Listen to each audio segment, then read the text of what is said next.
চিরতায় জানাবো বিদায় এটুকুই বাসনা। আসসালামু আলাইকুম। আজ 23 ফেব্রুয়ারি 11ই ফাল্গুন।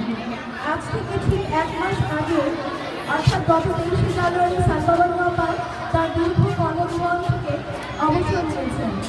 কর্মনির্ভর সেই দিনগুলোতে আপার সান্নিধ্যে আমরা রুদ্ধ হয়েছি, তাই আমরা আপার কাছে চিরঋণী।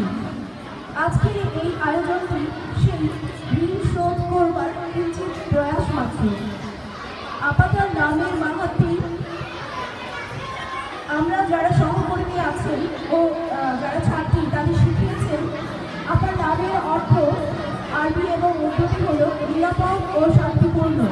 আপা আমাদের শিখিয়েছেন আদর্শ কর্মপন্থা ও নৈতিক জীবনবোধের মাধ্যমে কীভাবে জীবনকে নিরাপদ ও শান্তিপূর্ণ রাখা যায়।